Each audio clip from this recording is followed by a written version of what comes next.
Welcome back to the Blue Collar Trade Show, where real people share real stories about building, fixing, leading, and living with purpose. I'm Troy, and I'm here with the crew, Chad, Jim, Marissa. Each week we dig into lessons, have laughs, and hard-won wisdom from the folks who keep America running. Let's get into it. Welcome to the Blue Collar Trade Show podcast. I want to welcome a very special guest and a personal friend of mine by the name of Jason Giefer. Jason. Hey, Jason. Round of applause. Come on, everybody. Thank you. Yeah. Calm down, everybody. All right. Okay. So I know something about Jason. I know something about Jason that not everybody knows. Most people don't know this. You want to know what it is? Right.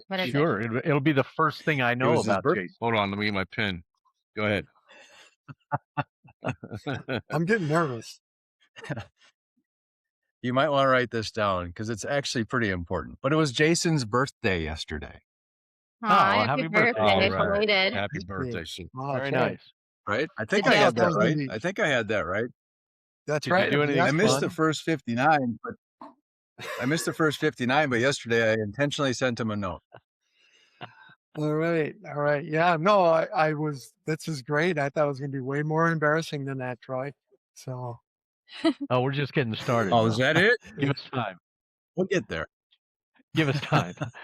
So what did you do for your birthday? Did you and we're a family friendly show. So all right. Then, I'm trying to carve out the good stuff then. I went to that new movie with, that guy you kind of have a crush on, Troy. The one about outer space. Why am I not thinking? that could be anybody. Oh, that's Troy's favorite. Okay. Oh, yeah, I know who you're talking about. Somebody's got to know the name. James Franco? Now I look like I had 59 birthdays. No, Hail Mary. Project Hail Mary. Hail Mary. Oh, how was that, man? I That want was to see the, that. Project Hail Mary? Yeah. that was the big celebration, going to a movie. But I don't even Chad know what was that good. is. Is We'll that a see it. movie? Yeah. We'll I see. can't Yeah. remember who's in it either. Ryan Yeah. Gosling. I know I wanted to see it. Ryan Gosling. Yeah. Ryan There you Gosling. go. Yeah. There you go. So it's I actually do kind of have a crush on Ryan Gosling. Now that you say that, one of my favorite movies is him and Steve Carell and Marissa Tomei, who I think is amazing. yeah. What's that called? Crazy Stupid Love. Very funny. Oh, good Very one, yeah. funny. Jesus. Okay, so you went to a movie. That was good. What'd you get? Did you get anything interesting? Did you get any gifts? Get any cake? Yeah, any We're still cake? family friendly, right? Now let her rip, man. Yeah, just Let her go. rip. We Yeah. can cut it out. I got a new Timberwolves T-shirt from my son. That was probably my best gift. How's that? So I can wear it to the That's playoff pretty games cool. coming up. Did you have an ice cream cake from Dairy Queen? They're gonna. No, some homemade cookies from my niece and some ice cream from the store. But yeah. Okay. Was it Bluebell? Not bad. no, it was, I don't know. We're supposed to They be don't have that up there. promoting. Oh, you're up in Minnesota. Oh, Correct. Yeah. okay. Hey, back up to the movie real quick. Yes. Before we Okay, so let's get into it. Before we get, All right. before we get too far Movie into the review. movie, was this your traditional go in, buy some popcorn, get yourself a pop, sit down and watch the movie? Or is it one of those movie theaters where you can go in and order beer and drinks and cocktails and stuff like that? And lay back in the recliner with their Yeah, heated lay seat back in on. the recliner. What kind? It was all of the above plus food. Oh, okay. So I had a chicken strip basket. If we're really getting into the granular details of the So event. which side did you have, ranch or barbecue? Well, I'm just wondering if you got hammered so you don't remember the Mostly last pie. half of the movie. Because that happens sometimes. Oh, yeah, no, it was a long movie for those that are going to tune in. It's a long one, so use the bathroom on the way in if you need to. I'm gonna have to check it out, man. That is the plus side of getting older, and you can do a TV timeout halfway through for a potty break. I do that all the time here. Yeah. Right. So they Right don't do on. that. Halfway through. I always do this at the movie theater, and no one ever stops the movie. You make it halfway? Man, Sometimes I am old. sometimes. Well, eventually, your next move, Jim, is to move into a bag. You'll never have to leave your seat ever again. There you That'll be go. nice. That's the hope. Yep, There's other options. that's the hope. That's the hope. That's the next move. Depends. All right. So, Jason, you can tell that this is going to be a very, very serious interview with you, right? So, but let's start with this. So, tell us a little bit about you, what you do for fun, your favorite. I know you're a big fan of the rodeo. So, anything you want to share about yourself personally and professionally? Okay, well, you clipped it already that I'm from Minnesota, so I'm sure that's really interesting to your audience to know that. Um, and I work for a large international company, and we work with visitors from all over the country and all over the globe, really, for that matter. And it just seems like this is this thing. So if the group wants to jump in and ask, they always have to ask, "What's the weather like out there?" They expect us to always have 3 feet of snow and frigid and all this crazy stuff. So if anybody can't help themselves, I know, Chad, you're from Florida. That Sometimes the was people in the that was South last weekend. I talked to my well, mom. That was last weekend. cannot help themselves but ask about the weather and think we're all Eskimos. But so no, from Minnesota here most of my life. Yeah, and Troy and I grew up together, so I grew up right in this area. And trying to think of what Troy, I thought you were going to try to hit me up with what my favorite book was or something. So I was kind of nervous about that. But no. Well, So we can get into that next. yeah, did you want me to dive into kind of my background to Yeah. So what- talk about so you work for a big company and you've been in the so the irony of the safety world in a sense, right? So safety equipment, safety harnesses, safety whatever, right? So and so part of why we asked you, A, you're a buddy of mine, and B, you've been in the blue collar space, grew up in a blue collar house, almost haven't done anything. You're not a blue collar guy in a sense today, but you work in that space almost exclusively, right? So, and the irony of Jason working in the safety world, right, for a big company, one of the biggest companies, um, is his motto in high school was safety fourth. Is that still? Do you still ride with that same motto, Jason? Is that the name of the company? oh, What I was was 1, 2, and 3? I thought it was safety third, Safety but fourth. I think you're ad libbing a little bit. I was much Because He I've was I ridden was in he was much the originator. Jason's car and everything else. He was the originator of What's the that? phrase "Hold my beer and watch this." Yeah. something along that lines. So Be a good name for a no, Safety company. first, safety second, you do bring safety up a good fourth. point, Troy. Um, Going back to early in my life, I mean, we all, I think, teenage boys with testosterone made questionable decisions all the time. But going back, I guess I'll preface it with this because you kind of threw it out there, but the audience that's tuning in maybe doesn't know this. I've spent the last 25, 30 years of my career in the industrial safety business and personal protective equipment, if you will. If you think about a construction worker at heights, then the harness they wear, the hard hat, that kind of thing's been really the bulk of my career. A lot of it's selling, and then the last handful has been in product development.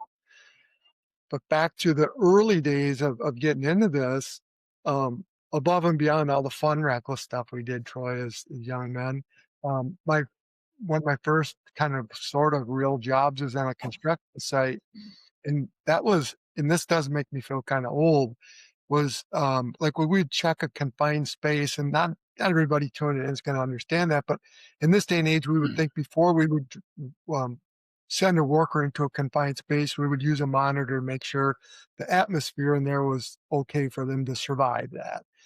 And we were at a stage back then when I was a teenager trying to pay for college, they'd light a piece of paper on fire and throw it in space.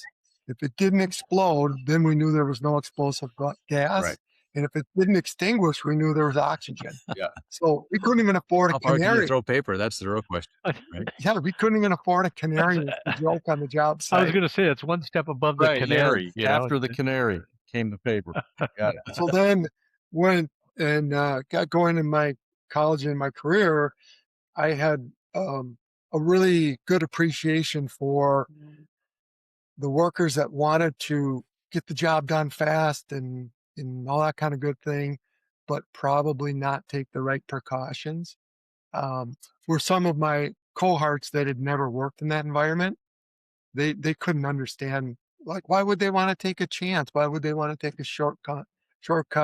Why would they want to do this without their protective equipment? Well, because they worked in a world where that just slows them down. Right. Right. So that's a thing in my role. I mean, I've been leading technicians all across the country for decades, and training against complacency is probably the hardest job in the safety realm. You know, you give them the PPE, you give them the training, and then you feel like you're wasting your money on the PPE because it gets in their way. They don't want to wear it. So what's the trick to train against complacency? And except for what I do is I play like an hour-long video of people dying on the job or getting hurt on the job. Right. Just one after the next. Yeah. Yeah. Same job, just one guy. No, you go. That's what I You thought. go. It's like going to like World War I. Yeah. Running through the trenches. Kind of like them showing Reefer Madness in high school back in the 70s, you know? Faces of death. Scare you away from dope. That's what Chad does. Yeah. No, it's a Here's your brain. it's a good point, Chad. Like I've got a 12-year-old, and throughout his life, when he's doing reckless things, I tell him to stop doing it because we're out of Band-Aids. And quite frankly, kind of goes along with it. He's like, oh, okay. If we don't have Band-Aids, then I better not get hurt, right? So, but more seriously, in a job site, I guess my thoughts and this goes a long ways, you know, working with your friends, with coworkers, with your spouse, whatever, is having some empathy to where they're at and thinking about them. So in part of my role is a value add to selling safety equipment. I would do presentations to your workers, Chad, as to how they should wear their fall protection equipment or how they should put in their earplugs, that kind of thing, and try to hit triggers for them. And I think, and that goes a long way too, to the changes that we've seen. Back in the old days, the idea was, well, I don't want to wear earplugs because I might miss a signal from Jim to move or to, whatever. So it was thought that I was safer so I could hear. And that's changed a lot, thankfully. But I think the things that I focus on this one in the fall here in Minnesota, and I think all over the country, we've got people want to go chase Bambi and go deer hunt. Well, how hard is it to hunt deer if you can't hear it coming through the woods or Yeah. Oh, okay. So you want to wear your hearing protection. So you have your ears on the weekends, right? Right. Or another one is right before the fishing season starts. Do you want to get in the boat with crutches because you fell off a ladder and broke your leg? So those are the kind of things, rather than show the gory movie like Jim brought up, to talk about, hey, this isn't just about you living or dying. It's about you being able to do the fun stuff with your paycheck in a fully effective manner. Yeah. You can't water ski with a broken leg, whatever it is that you like to do. And especially, I think, Yes, you the can. blue collar folks like to do fun, active things on the weekends, right? Yeah, we do. We certainly do. And I wish I would have listened to more, especially when it comes to the hearing thing, because I got 30% hearing loss in my left ear from running impact guns and masonry bits and hammer drills and stuff like that. So now I'm, going deaf in one of my ears because of that. So yeah, it's a hell of a thing to watch a guy do something risky, even if it could mean that he falls and dies. And trying to train against that has been a real battle for a lot of people. And I think it really has to come back to the culture that the company has, putting that safety first all the time. Still a challenge. There's definitely different motivators for the employee, the employer. Hopefully it's mostly holistic. It's that we want you to be safe. We want you to be here. We want you to have fun with your paycheck. That's one of my mottos, is have fun with your paycheck on the weekends. But workers' comp insurance is a big motivator too. Yeah. If your boss gets nailed with some workers' comp issues, they don't have money for raises. Yep. Wear your PPE and you can go to Target on Saturday. Yeah. That'd be exciting. I would definitely wear mine every day. Yeah, well, and another part of this is, and this is me speaking from being somebody that's involved in designing equipment now, is more and more. I think it's more comfortable, more favorable. I remember the old first safety glasses that Troy and I wore in seventh grade shop class. They called them Buddy Hollies because they had the horn rim thing. And remember, goofy I feel looking like they safety definitely have some glasses. really cute ones nowadays, or even like Yeah, the gloves. Like you get pink, you get whatever color you want, like black, brown. right on. Yeah. So, Pink. yeah, I think the equipment's come a long way and awareness has. So hopefully, Chad, it's getting better for you to try and motivate folks to wear their equipment. Yeah, no, I mean it's especially when you got somebody new coming in, and a lot of my guys are new, so it's easier to do that in the beginning, right? But then you got a whole crowd of us, and I say us of the Gen Xers that are out, and you almost are proud to get hurt on the job and show off your scars, or proud to say I fell off of a building and survived. You know? So, Yeah, I feel well, like Yeah. you're actually right with that, Chad. Jim, show me your finger. yep. There you go. Here's the finger. There's Jim's Yep. finger in today's show again. Jim cut his finger off just to prove to his wife that he wouldn't cry doing it. It was the only reason. Yeah. With a bandsaw. Yeah. So the interesting thing with safety equipment is no one just like, hey, you know what, we should do this. It was hundreds, if not thousands, maybe even millions of people got hurt doing something before somebody said, you know what, we should do this safer. Yeah. Right. Whether they got their eyeballs popped out, a bunch of times, or they got, fell off a roof. Right. So I always think of that picture of the guys hanging out on that I-beam out on, the the iron workers. World Trade Center or whatever. Or, Yeah. No, the they're all Chrysler just sitting building, out there but having yeah. a sandwich, right? So, Yeah. yep. So, so those kinds of things. So, so you talked about the safety stuff, and there's tons and tons and tons of it, and then some almost too much where it can be a hindrance from a business owner standpoint sometimes, right? But you're on the development side now, Jason. So how does that work, right? How many people have to die before you're like, we should come up with something for that? Well, What's the number? we're- Is it like 1,001? There's a little formula they use. there is not one of those, Troy. There's not a threshold that we're waiting for the next person to cut their finger off like Jim did. Generally, what's happening is folks are trying to work within the regulations. However, I think now we're finding out more than, like, if you're a small business owner or medium-sized business owner, or even more than that, you've got a P&L statement, profit and loss, and a citation from OSHA. I don't want to down score that or whatever, but maybe $700, $2,000, $4,000. I would argue that most businesses, that a $4,000 or smaller thing doesn't even hit the P&L statement. But if their workers' comp goes up 25%, that's devastating to their P&L statement.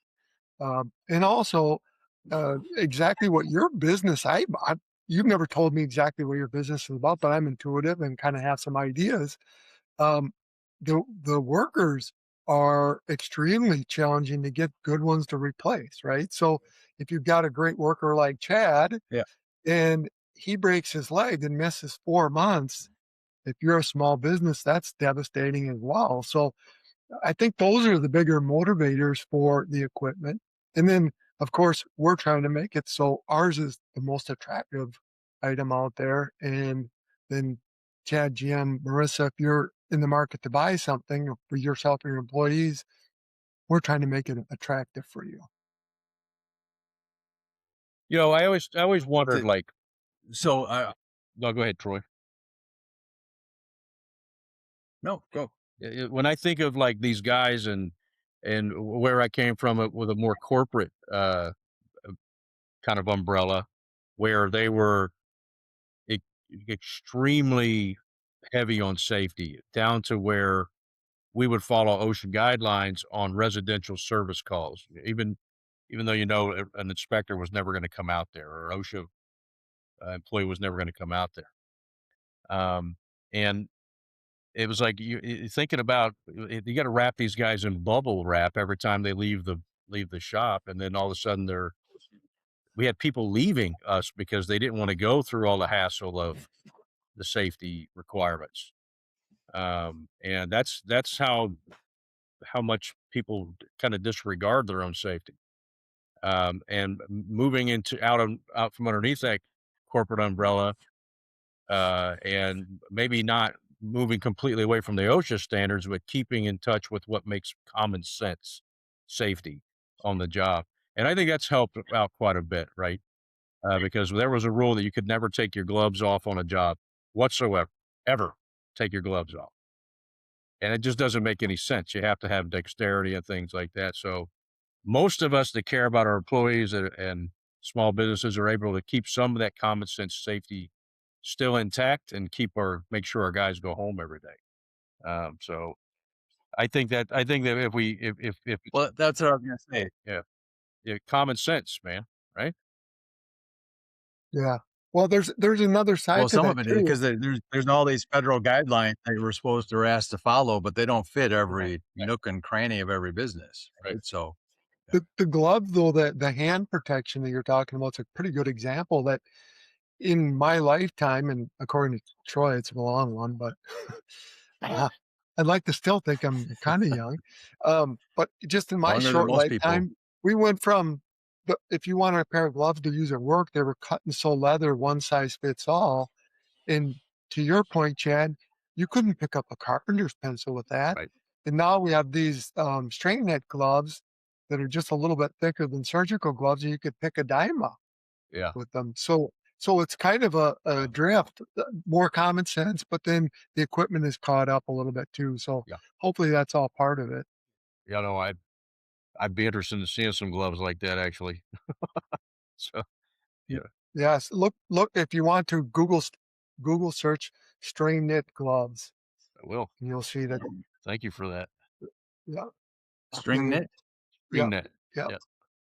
So it's interesting, right? So it's an interesting. How long you been in this? So you've been working with these guys and in the safety world, because this isn't the company you're with today. Isn't the same company? It's not your first one in the Right. safety No, world, it's not right? my first If I rodeo. remember. As you say. Yep. Yep. So it's, gosh, I'm going to say rough public school math, 25, 30 years now. It's hard to believe it's been that long. And I think what's kind of interesting, maybe above and beyond what's safe or not safe, or gloves or no glove and that kind of thing, is in that period of time, how I've, again, a big exposure I've had is when I'm doing the value add, the training at the job sites, and I'll get a call from a safety person for a company, and they want to have me come out and do a little um, toolbox chat, if you will, about some kind of safety topic. And getting to know them a little bit, they were a carpenter when they first started, or they were a laborer when they first started. A lot of these people that now are kind of light blue to white collar, they started out in the trades, and they proved themselves one way and another to be above and beyond, and they could expand themselves into something different. And it's always kind of fun to see that, to see somebody that spent Yeah. 11 years as a laborer on the job site, and then they got to be an assistant, and then they got to be a full-on safety manager at a site, and then next thing you know, they're a safety director for a company with 400 employees. Um, Yeah. maybe not the top of the food chain, but a pretty significant role. And you think about, they're pretty much responsible for sending 400 people home safe every day. Yeah. So it's been really fun to watch some people go through that journey. What would you say is the most significant? So when you got into it and maybe you haven't thought about this, maybe you have, but where you're like, things were like this 25 years ago and no one thought much about it, but here we are today, 25 years later. What do you think is the one or two things that really stand out that's different? Is it mindset? Is it just equipment? Is it rules? Is it cost? I mean, what is it in your mind that's changed the most? I would say mine's it's probably a kind of a close race. So it isn't just one, it's the mindset, the equipment has gotten better. The one thing I've talked about a lot too is the value of life has changed. Um, this might sound funny, it might sound crude, or might be both, but my mom was the 8th of 15 kids.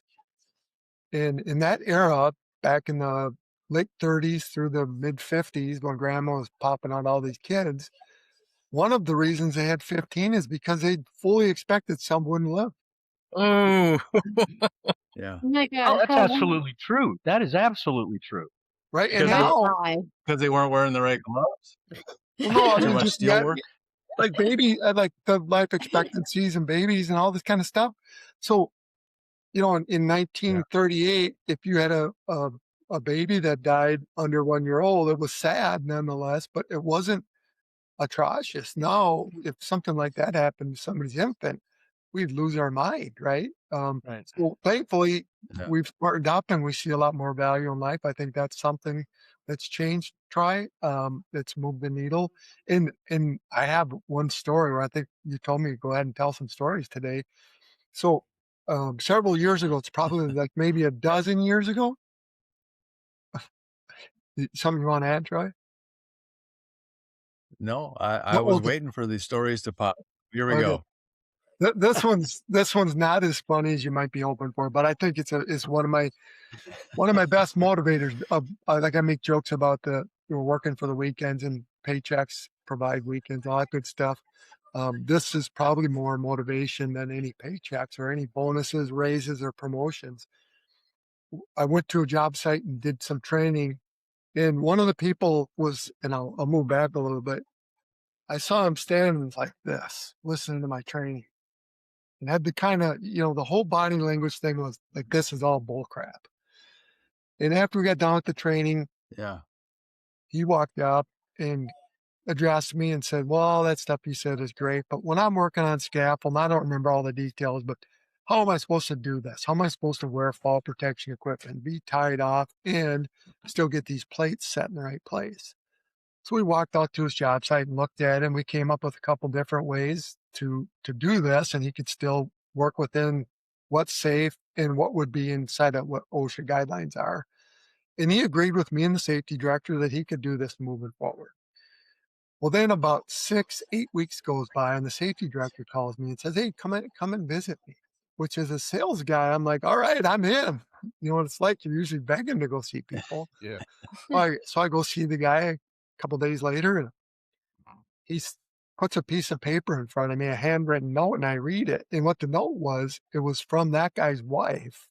That a week or so after we'd done this presentation and walked this guy through, he fell off the scaffold, but his lanyard and equipment caught him. And he conceded to his wife that he normally wouldn't connect there because it wasn't quote unquote impossible.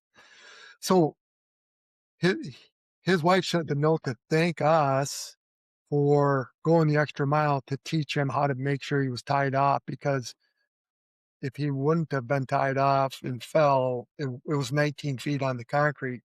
We don't know how it would have went, but it wouldn't have went very well. So that Yeah. note piece of paper was like, No, that's a great story, eh, man. yeah, Oh yeah. super motivational Oh, yeah. to go out, keep doing this. Yeah. Even when there's probably like Troy that are laughing at me when I'm trying to present, right? Yeah, no, I mean, that's a story worth sharing because that guy that's standing there in the corner with his arms crossed, he represents more than half of the blue collar trades workers out there. And Yeah. and a lot of them won't. I'm like, you only get to fall like that one time, man. That's it. You don't get to do that one over again. Well, and it also, Chad, it was good for me to get that, because then I was more empowered to tell people, hey, if you've got some situation that doesn't seem like it's solvable, bring it up. Yeah, I mean, I'm not guaranteeing we can solve it, but right. if we don't know, we can't.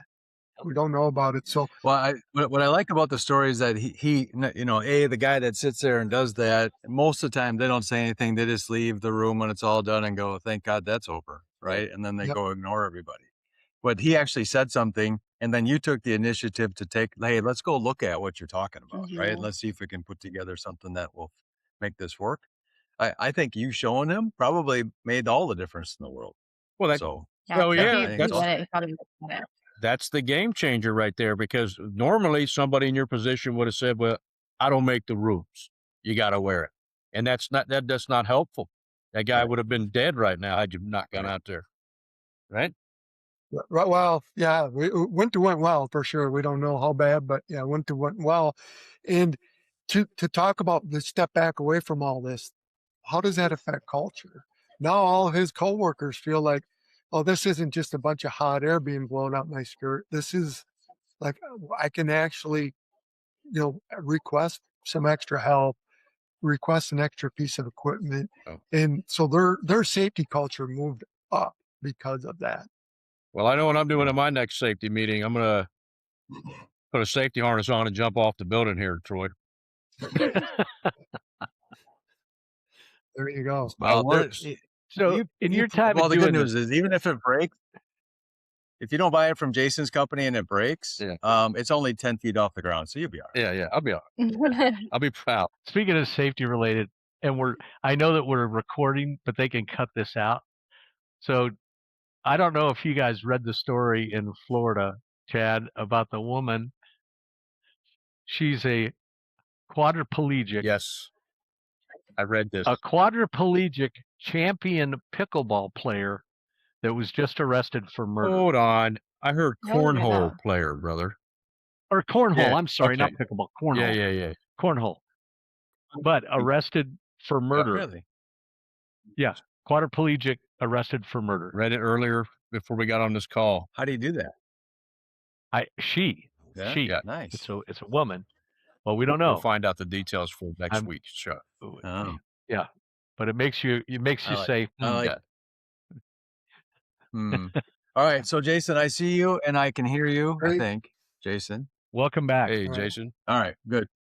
Okay, so the question was what was the most serious type of common safety issues when you first started, and what are they today?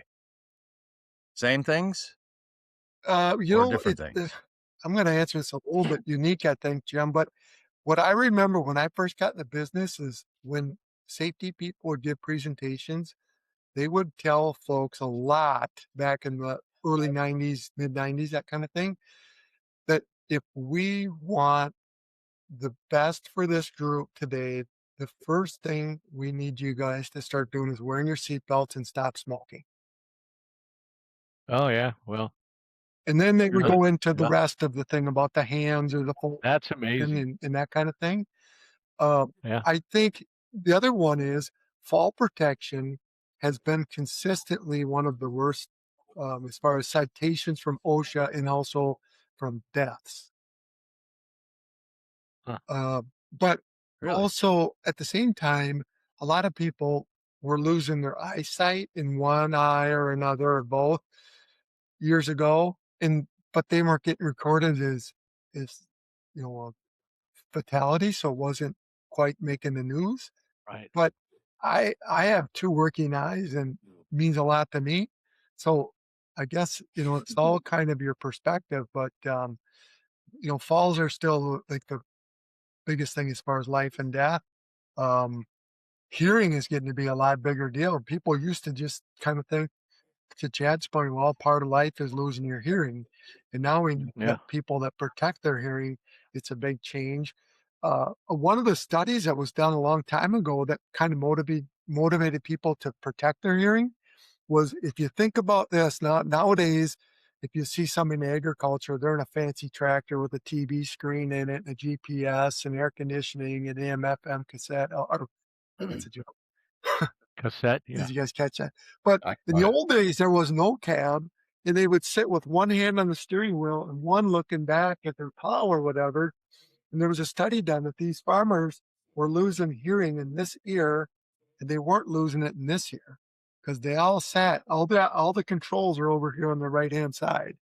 They would have their controls. Their left ear was near the exhaust, and the right ear was back there where it's safe. And that's when people started to accept that, hey, it's not just about aging, it's about exposure. Yeah. Because Like, Right. let's pick on Marissa. If Marissa was in that exposure and her left ear went bad and her right ear went good, it had nothing to do with age. It was all about exposure. So a lot of this stuff is little weird things like that pop up, and we learn from it as a society and a group. Yeah. Interesting. While you were talking, I wasn't really listening, but I was looking something up. Why would you? I don't know if your team is on this or not, but one of the leading causes of unsafe environments is bathroom incidences. Did you know that over 40,000 people get injured, toilet related injuries every year in the US alone? What is the 40,000. toilet doing? That's like 10,000 people a month. They're a state. What do you have on the docket for us to help us around the toilet, Jason? I would say hold Just it kidding. longer. You don't have to answer. Oh my God, man. Jim? Hey, Where'd Jim no, go? there's a clear way All here, right, all Troy. right. Jim went It's to the math. bathroom, man. Hold it longer and go hold it longer, go half as much, and there should be half as many No, he accidents. didn't. There you go. All right. So I just it's one of those statistics that I always knew was pretty high, much higher than most people think. And I thought, that's crazy. there's no better place to bring it up than a call like this. Well, That a safety that is briefing. interesting. It made my fact sheet of the day here, actually. So thank you for that. There you go. See, I knew you'd get something. So Jason, I can't help but think about this. So knowing your family for a long time, and your dad, right? So Jason, obviously very, very close to his dad, passed away a while back, of mesothelioma, Oh no. right? Oh, wow. Yeah. Yeah. Asbestos. So tell that story. And do you think any of that in your dad and his life and all that kind of stuff have anything to do with what you do today and how you do it, how you kind of think about things? Well, it's interesting you bring that up. Or is it I just can coincidence? remember. Yeah, Yeah. I can remember. So yeah, it was 15 years ago when he passed away, and he was in his I think 66 when he got diagnosed, and just barely made his 68th birthday. And theoretically, that would have never happened if they would have had respirators back in the good old days, or chose not to use asbestos for insulation, all that kind of thing. So, You guys might say just it is overall interesting. Yeah. Yeah, but I was way into my career before any of that. But I do, Troy, to your point, I remember it's funny, like I look over my shoulder and make sure my wife's not listening. I forget her birthday almost, but I can remember way back when I was in like 6th or 7th grade, there was a news story about asbestos and how it was not good for you. And that we're talking early 80s. And as a 12, 13-year-old kid, I was like, oh man, that's scary. What the heck? And I can remember my dad saying, well, yeah, when I was younger at work, we got exposed to it, but now people are smarter and they're not going to be exposed to it. And then the description of it, whenever I heard about there was a chance of asbestos, I was always like, I want to stay away from that. I remember there was a job I could have got in the summer during college doing asbestos abatement at the college I went Right. to. And I was like, $14 an hour sounds really good. However, getting asbestos in my lungs sounds kind of lousy, so I'm probably going to not do that. Yeah. And then I went on to sell respirators, and I sold equipment to do fit testing. If you guys have had your employees wore your respirators, there's a procedure to make sure that it fits right, because if it doesn't fit right, it's not doing you any good. So I was heavily involved in that a bunch of my career. And then because of his so knowledgeable in that, when my dad told me about his diagnosis, I knew exactly how serious it was. But it, yeah, it is kind of unique and weird and kind of creepy that all that kind of came together. And unfortunately, all it is now is it's just a story to tell people why it's important to wear a respirator or avoid asbestos, or who knows what the next thing is that's kind of not so good for you, that kind of thing that, could be the next carcinogen or clear path to Yeah. early death. It's lead poisoning back in the Roman days and asbestos in the current days, Yeah. right? Or at least in the last 50 years. Yeah. So that's leading me to another question, another story, right? So you and your dad, you and your pop are very, very close when hunting, fishing, did all that stuff together for your whole life. Jay, I don't remember. So you know the story I'm about to bring up. But I don't remember if you were just at our house or if you lived at our house, but I don't remember exactly, but this is early 90s, right? Out drinking, out partying. So we had a house full of guys. Well, this Giefer's is over, a turn. and This is everybody a got turn here. this is the turn, but this has something to do with your dad, right? Which is a funny story. So anyway, so we all get hammered, and Jason he drinks too much and he passes out on the couch, and it's like 2:00 in the morning or whatever. And so me and a couple of the guys were like, he is out cold. And so of course we got our little Sharpie out, and we didn't know what he had going on, but we drew our little Hitler mustache and big eyebrows and a big penis on the side of his face, right? Laughed, and then we went to bed, right? I remember the next thing I remember getting up the next morning and just looking to see, oh, Jason's gone, right? Didn't think anything of it. You take it from there, Jason. He's frozen. Yeah, I can too. He doesn't want to take it from there, I think. No. It's every story you want him to say or something, Troy. Jason. Man, you guys really went all out on him. I think he has PTSD sucks. right now. I'm nervous. Oh, Where did he go? he just doesn't like our questions. I Can- think that's it. Every time we ask him a question, he freezes up. That company I works for is have to get him a better internet, I think. No kidding. Hmm. All right. Well, so let's do this. We'll cut it, but then I'll tell the story the way I heard it, and then the way I remember it, and I'll let him finish. So when he comes back. Awesome. So this is I don't know if I remember if we knew what he had going on, but he was going fishing with his dad the next morning, and he had to be there at sunrise, right? So it was like 3 hours later, and we all went to bed. And and I wake he up, didn't he was even gone. know. Didn't think any. So he wakes up, he's like, shit, right? And he gets up and he runs out to his truck, grabs his stuff, and drives home, right? And his dad's got the boat on the trailer, and he's going in the truck, and Jason jumps out and, hey, dude, right? And starts putting his stuff in the back of the boat. And his dad just kept looking up at him, going, just shaking his head, right? And he's like, after about 3 times of the head shakes, he goes, what do you keep looking at me for, right, Jason? And his dad goes, you're the dumbest son of a bitch I've ever seen in my whole life. and he's like, what? He goes, look in the mirror. And he looks in the mirror, and he's got this shit all over his face, and his dad, it's just, but can you imagine? So he's like, I had heard, or I thought that he had his dad like, you're gonna have to keep that on all day, right? We're going fishing. Oh, his dad should have left it on and not said nothing and taken him around the Oh yeah, I would have. Just let Yeah, him go. drop by the But imagine bar, having that drop in by your the face church. all The church. Yeah. All right, so Jason, Oh my we gosh. lost you. So did you hear my lead up? Unfortunately, I think I did. He got nervous. Oh, you did. Okay. Did you hear the good. whole story? All right, so I'll let you kind of confirm what I just said. So I woke up, we all woke up, you were off the couch and you were gone. So you take Well, it from there. Confirm my the version of the story. See if I got it right. what I remember is there was a couple nights leading up to that. There was a lot of late night Bible study, that kind of thing. And I was quite tired and fell asleep on the couch.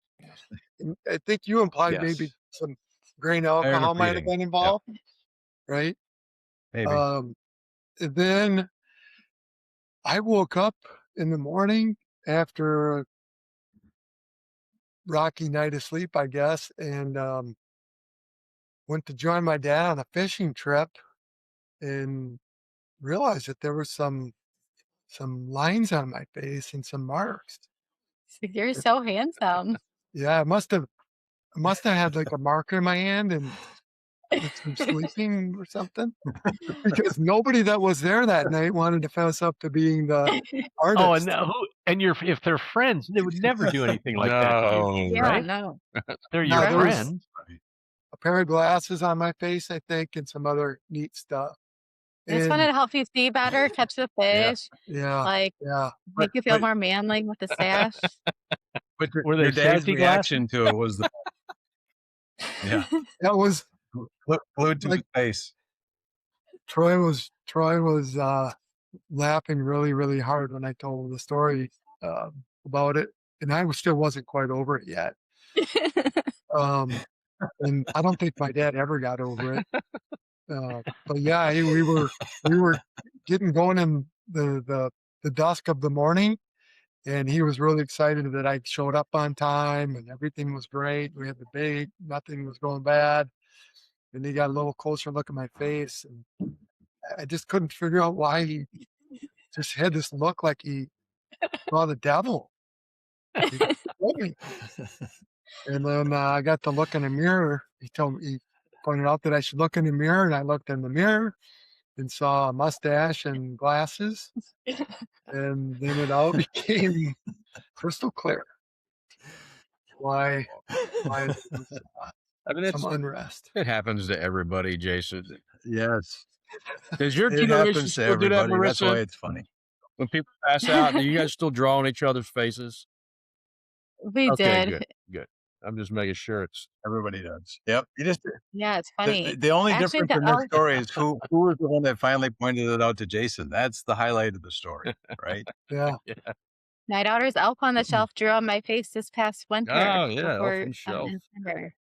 Makes sense. Yeah. That makes sense. Well, that's Okay, a so dandy. so Jason, back to blue collar. So where do you think, so we talk about this in AI and all that kind of stuff. Where do you think the blue collar world is today versus 10 years ago versus whatever, right? Where is it going? What kind of advice would you give young lads coming out of high school, college, whatever, right? Because you said there's good stories of people running up the ladder of all kinds of different things. But what do you think? You Well, get exposed to big companies all over the country. I would say this is a combination of where I wish I would have done things a little different in my life all along, and what I would tell anybody that's young and trying to get on track is have a plan. And I know that sounds super basic, but when things go sideways, I would think 7/8 of the time the person didn't have a plan, or it was a poor plan. And I think one of the ideas and discussions I hear a lot about is that young people should think a lot more about the blue collar trades. And one of the stories that comes out right after that is my nephew went off to college and he wasted his time for 5 years and never finished his degree and wasted his money. Oh, froze again. Oh, you're back. Oh, Is he's he back. I don't Yeah. know. Yeah, All you're right. back. So- Yeah. You said my nep. So you're That's what we got. My nep. Nev. Oh, so where I was going with that is this person may question their nephew went away to college for 5 years, never finished. Their nephew never had a plan. They didn't know what they were going to do. They weren't sure what their major was. They didn't really know anything. They were just told, if you want to get ahead in life, you got to have a college degree. So they thought they were going to go get this college degree and then everything was going to work out. So they didn't have a plan. right. And I would say, even for those that are watching that are thinking about, hey, you know what? I don't know. I'm convinced maybe college right away isn't the right thing for me. You still want to have a plan. Like, what does interest you? What is what's your appetite for schooling? If it's none, you might want to be a laborer. If it's one summer, maybe you want to go after a blue collar job that has 30 or 90 days of training. If you want to have your own business. I don't know how it works in every other state, but I think in Minnesota, if you want to have a plumbing contractor's business, you'd have to have a master's in plumbing. So you'd have to go through your apprenticeship, go through your journeyman period, get training, and then get to be a master, and then you could start your own business. So what's your plan? Do you want to do that in 3 years, 5 years, 10 years? How are you going to pay for it? So in having a plan doesn't mean you've signed away your life in blood. You can change the plan, you can move pieces around as you go forward. But if you don't have a plan, things just don't happen by chance. Not Yeah. good things anyway. So Yeah, there's a you're lot of saying that you would people have in done things prison right differently now that didn't have a because you didn't plan. have a. But what's that? Did your lead into that was that if you would have done things differently, did you not have a plan? Is that what you're trying to tell us? Well, I would say in a lot of, luckily for me, it's not anything massively large, but you know what? And this is something like that Troy, you know about, but the rest don't. For about 15 years, I dabbled in rental properties. So I had a couple duplexes and that kind of thing. And any of the times where I had pitfalls, shortcomings, or hardships, generally was that I didn't have a plan or my plan wasn't put together very well. And luckily for me, they weren't massive pitfalls, they weren't massive problems. But Yeah. I can say this, that when the stumbles have happened in life, it usually was from not having a plan, not having thought through that kind of thing. Well, and I think, and we talk about that all the time on this show and other places, but it's, wherever you are, just I think part of whatever success or whatever I've had, and I can say the same for Chad probably, and all of you really, is wherever you are and whatever you're doing, just be a sponge, right? Be a sponge of other people in your company and other opportunities. If you get to go out and be networking or at some conventions or conferences, surround yourself with people in other trades and other industries and other facets, other kinds of roles within different businesses. Don't just stand there. Don't be a wallflower, right? Go out there and meet people, talk to people, and get a sense of, because if you do that and you just ask questions and listen, you're going to find opportunities that just kind of not necessarily fall into your lap, but you're going to go, that looks interesting. I want to kind of go that way, right? Or go this way. And I think part of it is yeah, people don't have a plan. And then if they don't have a plan, they don't really put themselves out there at all, which makes it even doubly hard. Right. Yeah. And I would add to what you just said, Troy, is when you're being a sponge, don't just listen to the things that sound good to you. I mean, it's convenient, but the people that get talked into things they shouldn't have, a bad mortgage, buying a junky car or something like that, they were listening to the wrong guy. Maybe at some point your older brother says, hey, don't buy that Camaro, buy a Honda Civic. You're 21 years old, you need to save up your money. That might not be the fun advice to listen to, but if your gut's telling you that's good advice, listen to it. That's really bad advice. I wouldn't use that example. Cut that example out. Yeah, try to Civic and Camaro, man. I don't know how. That's not a very good selling point. Yeah.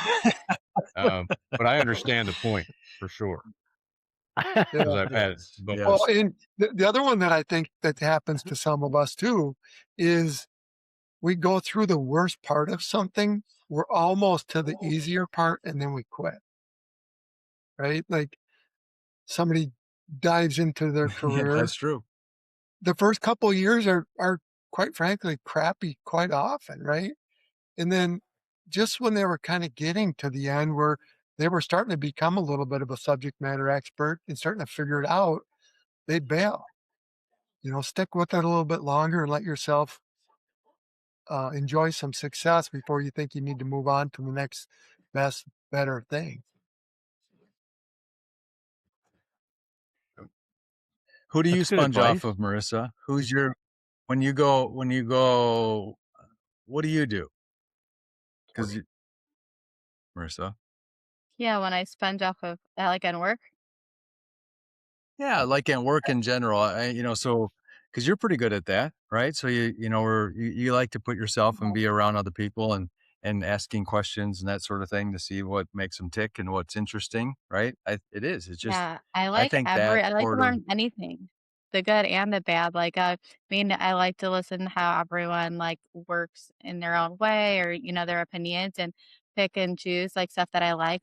Take a mental note, like, oh, that was a really good idea. I want to try that in the back of my head, and then some of the stuff, it was a terrible idea. I didn't really like it, so then I just don't touch. I'm like, oh, cool. That I like, yeah, and then skip to the other good stuff that I want to hear.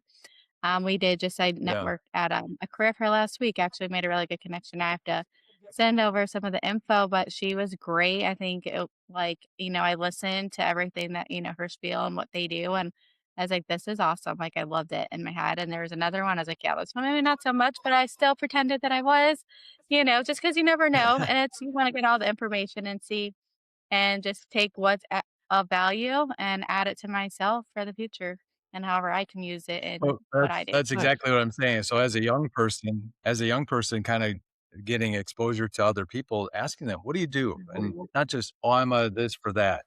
All right. Well, what do you actually do? What do you get to do? What does that look like? What's your day to day? Right. So if enough You're young actually people are asking enough people what their real job is, right? I'm a recruiter for Blue Collar Recruiter. If that's the only conversation, that's not interesting, right? But okay, Mhm. what does that mean? How does it work? So that's what I mean. If there's advice to young people, it's ask questions, right? Be a Yeah, sponge and just absolutely. dig Listen deeper. though, And you might go, like you said, that's not interesting. I like it. That's cool that you love it. And you're going to secretly say, that's not for me. But there's going to be yeah, things, if you talk to enough people, that's kind of cool. I want to learn more. Right. Yeah. So, take a little bit of that and then and then you make a and then plan. it works out great. It's Yeah. interesting, Troy, that you say that. I heard some advice. This Australian guy gave me some advice one time, and it kind of came this way. He said, You got "What do the you do?" accent. or "What are you?" or something like that. He said, "What are you?"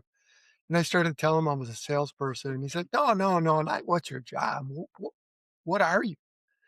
And I had to think about it, and down deep, I think one of the things I like really enjoy in any asset of life is exploring new things. And luckily, that fits pretty good with being a salesperson because that's what you're kind of doing. You're exploring, Yeah. trying to find new people to talk to, new things to do, that kind of thing.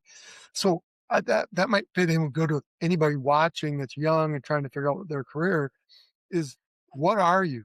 You're not a plumber. But what are you as a person? Then how would that fit with the Right. career that you want to pick? Yeah. Mhm. Good advice. Yeah. If you're That's very analytical, true. you could be an accountant, right? What is, So what are your friends? Your choice of friends? How's that worked out for you? hey, well, speaking of that, Troy, in who to listen to and get good advice from, I did come prepared with a little Troy story here too. Oh, good. So Oh rewind boy, the here we tape. go.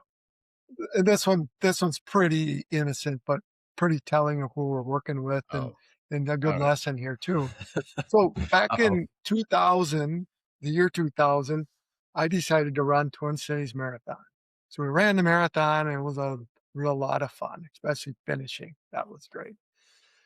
After we finished, and Troy came to watch and whatnot, and his wife and some other friends. And after we got finished with the race, we went to some some kind of restaurant, bar kind of place to eat. Troy, maybe you remember we had a big table and about 6, 8, 10, 12 of us.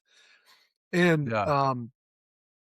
I they at the end of the I'll race, let you continue. All I remember of real quick, all I remember of the race, because we got there towards the end. I mean, that goes on for hours, right? And Jason wasn't last, but he was close to last, right? So it took a while. I'm just kidding. Anyway, um, just kidding. But I remember just watching people run and finish, and they were like, had poop in their pants and puke all over their shirts and all this stuff. I'm like, this doesn't look fun at all, right? But then Jason comes running like he's been doing it all day. So anyway, then we went so out to dinner. so, so we're at a restaurant in That's when I decided I wasn't going to be a marathon runner. That was it. That's my Right. part of the story. yeah. So Right. You I just did helped me not poop decide my that too, pants by for the the way. record. That's good. So I'm proud of you. we're at a table, a long table with, let's say, 12 of us there, and the waitress comes to wait on us, and And at the end of the race, they always give you a medal and stuff. So at this point, I was still kind of a hot mess from running 26 miles that day, and I had the medal. And Troy's at the end of the table, and he tells the waitress, "This is our buddy. He just finished the marathon. He got 3rd place out of 6,000 people in the 14th biggest marathon in the world." And she believed him. That's my favorite part of running the marathon, is that this gal thought I got 3rd place. I see. And I can see that. We let it ride. The manager came out Yes. and introduced himself and shook my hand and congratulated me and said, "Thanks for choosing us for your dinner." That's how far-fetched it was. And Smiley over there just ate the whole thing up the whole Oh, time. I can imagine. Yeah. I can imagine. He won And, 3rd and place. no, and Yes, for anybody yes, listening, no, yes. I didn't get 3rd place. Did not happen. Well, So now be you ruined it. careful Now who you're you gonna have to listen give that piece of cake back. Right. Yeah. Oh, that's hilarious, dude. Well, that's why every restaurant, it's always somebody's birthday, right? Jim has like 46 birthdays a year every time we go out for dinner. But I just love the idea that the yeah. waitress went back and told her manager, "Hey, we've got a guy here that got 3rd place in the marathon." And then he came out and saw me and had to like think, "What? That guy?" You know he was thinking, really? Let me check your Him? pants. Okay. All right. He has no poop in his pants. He must have finished. He, Anyway, well, no, I was very impressed. That's the only time you ever did that, though, right? Or did you do that more than once? A couple of them. Oh, Yeah. geez. God. Yeah. You like running? I'm with Troy.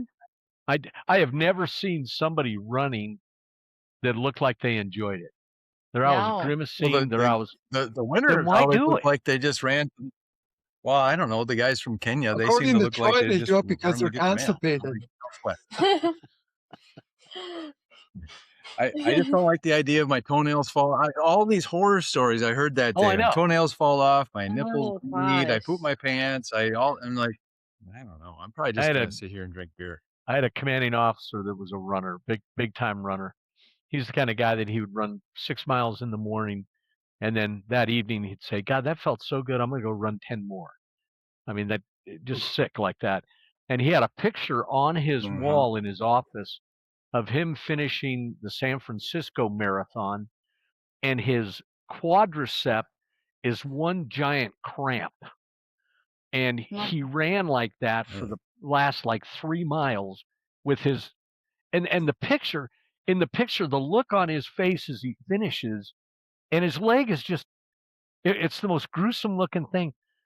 And I said, "Yeah, and you still do this?" He goes, "Oh, I love it. I love it." Oh, that's You stupid. like complaining? People love it. That's like me There's cutting my times other where finger off. Oh, There's times where people, if I have to go somewhere, hey, well, how far is it? That's like 26 miles away. I don't even want to drive that, right? So, yeah. Yeah. all You're right, not wrong. Well, You're I was wrong. thinking, where can I stop Jason. halfway? Just Get a room. Yeah, where do we stop to pee? right. All right, so let's go around the horn. Let's ask Jason one more question, Marissa. Okay, well, I have two. So my first question is, so I guess kind of, selling or like the safety and everything at kind of still Chad's like thunder, with the generations. So they say like that the Gen Zs are like healthier versions than like all of us or the previous generations. Like they're not drinking as much alcohol and they're drinking matcha and like reading and really about their health and wellness. So do you think it's easier to sell and like, get them to use the PPE and everything than the previous generations like Chad, like being stubborn and like, I'm a man, I don't do that. There's no doubt. Stubborn like Chad. you're- Are the new generations stubborn like Chad? No, the new generations be easier. The old generations are stubborn like Chad. So like the new generation, Yeah. because they're all about health and like wellness and I would assume safety too. So do you think it's easier? Yeah, I Like think it's I think it's moved a lot, Marissa. That the newer people in the trades are much less resistant to PPE, and quite frankly, it's Chad and our generation are encouraging them to not be like this. I've got a friend that's a iron worker, and he now leads the local union hall here. And he talks about when he first got in the trades, nobody wore fall protection. It was a badge of courage to not wear it. Yeah. And now he wouldn't let anybody young on a job site consider not being tied off because they're too valuable of an asset. Mhm. Oh, so that um, wear hard and bravery kind of thing is faded out to the reality is, use your PPE, work smart, show up again tomorrow Yeah. when 100% condition, and you're a more effective employee.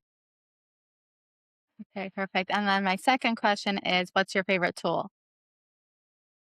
My favorite tool is a fishing pole. Fishing Hey, pole, is that a There you tool? go. there you go. Chad can relate to Yeah, that. that is a tool. That's an important one. So, Now, Jason, I have one last question. Just that or duct tape. well, duct tape. Yeah, that's magic. Looking forward, what do you see as the next? I mean, big kind of safety issue.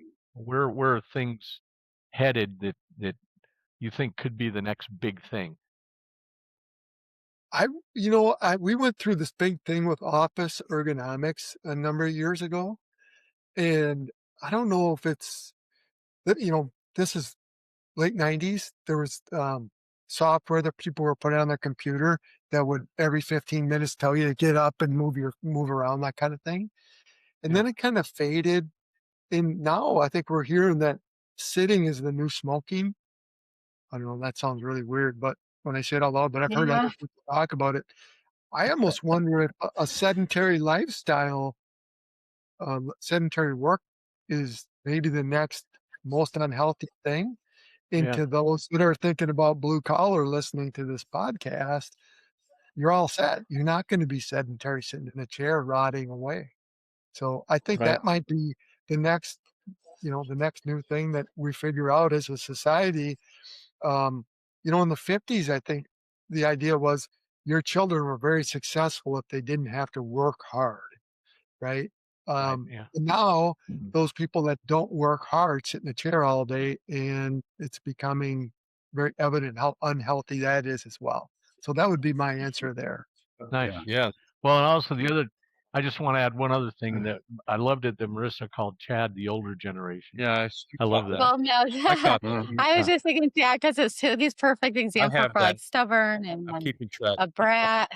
No, he called them the stubborn generation, not the old. That's right. You're- Yeah. Yeah, well, I was going to ask Jason a question first, but since you picked on me, Marissa, what is mocha? You said you're not drinking beer. Matcha. What is Matcha. matcha? Oh, I spelled it wrong. What is matcha? What is that? It's like, isn't like a green tea. I don't know. It's healthy. They all drink matcha. In lieu of beer. Yeah, they go meditate, yoga, Pilates, and drink their matcha. Who does that? Even men could do it. Yeah, the Gen Zs. Okay. It's a thing. Okay. All right. All right. So my question is, We're back to the confetti pancakes then, I guess. Yeah. Yeah. I guess. what it Yeah. sounds like. He didn't have to sprinkled cake Now I know where yesterday. these people are coming from. I understand that. So I appreciate the dedication to safety. I know you're in the development side of it now, but when you're going out and doing your trainings and things like that, I think that trying to relate to guys and the story you told is unbelievable. I think that's a great story. But let's just go for the shock and awe, which is usually my approach. And yet, let's just say you got 50 of those guys standing in a room. What's the most craziest or most gruesome safety story you could share that could convince those guys to take another crack at wearing their fall protection? Gosh, I got one that pops into my mind, but it's so awful. I don't even know if I want to tell it. But I guess, Chad, if you're twisting my arm and I am. making me, and we've been having a lot of fun here, so this is gonna let some air out of the room for sure. In all seriousness. Well, listen. You There's don't a- have to go down that road then if you don't want to. Okay. Well, I mean, I think it's worth it might be worth throwing Yeah, the tell the story story. out. I'm trying to I like save people Go. too. There's This a- helps a- sometimes. A 40-story condominium was built in Minneapolis a bunch of years ago, and the the building unfortunately had a fatality at about the fifth story. A guy fell in an elevator shaft, and it was awful. One of my friends, a guy that Troy knows, John, I won't say any other names, but you can figure out who it is. He was on the job site. It was awful. Knew the guy and everything else. So they go another 25 stories, and everybody else. I mean, once something like that happens, then everybody gets on their P's and Q's and, starts to really be smart and safe. So you think you're in a pretty good spot after that. We're not going to have another catastrophe here, a catastrophic injury. They were all done with the shell of the building. They were putting shelves in and doorways in the inside and that kind of thing in this condominium. And the iron workers were taking the tower crane off the top of it. So they build a tower crane, goes up with the building, and Yeah. things are all getting wrapped up when the tower crane's getting disassembled. Well, unfortunately, a gentleman fell off the top while disassembling the tower crane 427 feet. That sounds terrible, right? The worst part of this is he was in his mid 40s. His 21-year-old apprentice son was on the job. Mm. Aw. So, Yeah. and it,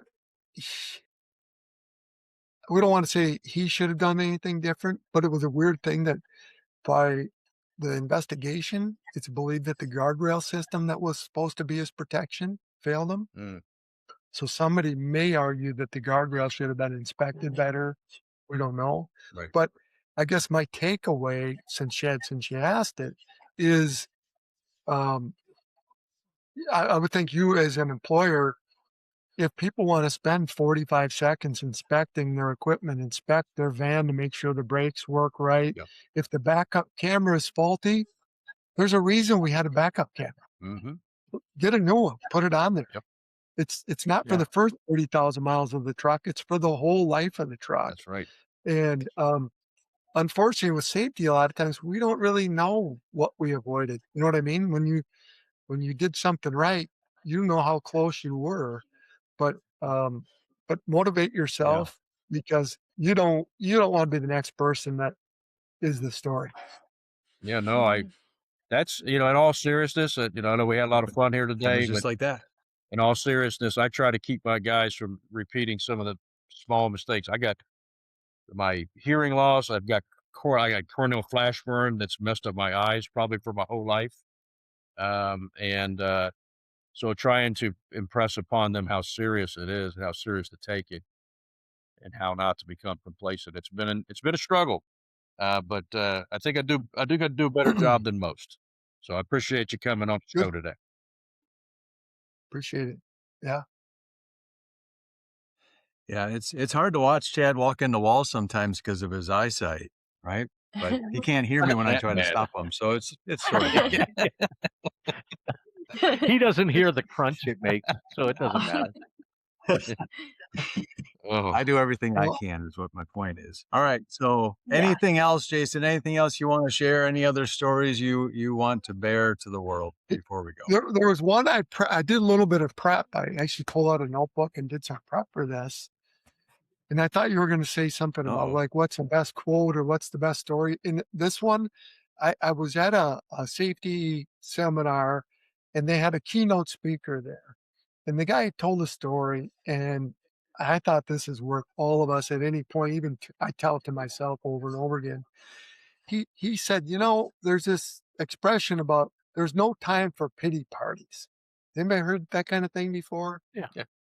He said, I disagree with that.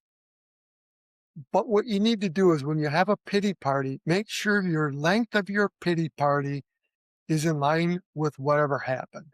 If you spill a glass of milk, 10 seconds. If your mama dies, 3 months. And everything else lands in between. And I think if you're young listening to this, think about that. If you lost your cell phone today, your pity party might be a few hours. If you get in a car accident, ding up your nice new Camaro like Troy would like to have. Maybe it's a couple weeks, but just make sure you have an end to the pity party, because I think that's one of the things that young, middle, and old get into this darn pity party for everything. Go ahead and have a pity party, but make sure you have an end date to it. So I think that might be something that lock that one away and use it to kick yourself out of the ditch when you find yourself in a pity party. I love it. I'm going to make a poster and hang it in the bathroom today there at work. Pity party has to be the The right rules of duration. engagement for pity I parties. Yeah. 3 minutes, 3 hours, 3 days, 3 weeks. Yeah. Well, that's Yeah. good. It man. sounds funny, but when we know somebody think- that's in a funk, they're breaking that rule, right? Yeah. Yep. Yeah. That's Do you my tell them kids. before the pity party starts? Like at the funeral of their mother? All right, it's You got March 3 months. 24th. I would say by the end of June, you're gonna have to shake this 3 off a months. little, right? Yeah. So like Yeah. a We're all prescription. gonna stop listening by July 4th. I think the predetermined Yeah. prescription of what gets what. And yeah. Yeah. Go jump in your Civic and just go move on with your life. You're And it depends how much That's a- milk you spelt. That's a onions, daily right? pity So- party, Yeah. man. I'm just Well- kidding. I'm just kidding. Well, Jason, it Oh. was a pleasure having you. I know we had a little technical difficulty here and there, but it was all good. You're a good friend of mine, godfather to one of my sons, and you're a Well, good there friend. you I go. appreciate Okay, you coming cool. on with us. He's not sure which one. He kind Yes. of lost track over the years, but Cool, man. My 8th of 15. Yes. No. Well, no. here's- it's, can we throw one last fun story what's out? that? One last fun Yes. story. One more fun story. Let's go. Troy sent me a message a while back here that said, I have a grandchild now. So a little later, I ran into my wife around the house. I said, hey, guess what? Troy and Tiff had a grandchild. And she said, oh, cool. How big was it? Is it a boy? Is it a girl? You know, where all these questions. And I'm like, he has a grandchild. And it took about 9 months before we got to the final thing, and we found out that it was a girl, and we found out her name and all this good stuff. So Troy's a man of few details. Well, it's a guy thing. It drives Oh, my no wife kidding. crazy. Or, He you know, said, I like that. what- He says Troy was man of few Wow. words and that. But Jason didn't ask any questions. Because Yeah. when he told his wife, he's like, I don't know. Yeah. I would have asked that instantly. I get yelled about that kind of stuff all the time too. Not Yeah, all the time. Yeah, not up into That's a guy thing. Yeah. Yeah. You know? I don't need the Well, details. it's a measuring stick of someone's interest level. I was really So, focused hey, I on just had a Troy's granddaughter. happiness. In case if it's over to some Honda Civic story, I'm like, he obviously doesn't care. I was just focused on your happiness. There you go. Definitely a happy grandpa. Yes. Yeah. All right, I am cool. a happy Well, grandpa. it'd be All fun right. if we could ever Okay, do this all right. again. Thank you, Jason Giefer. Appreciate you coming Have a on. good day, Thank you. It's nice All right, meeting you. here's Thanks, for brother. Jason. Be good. Yay! All right.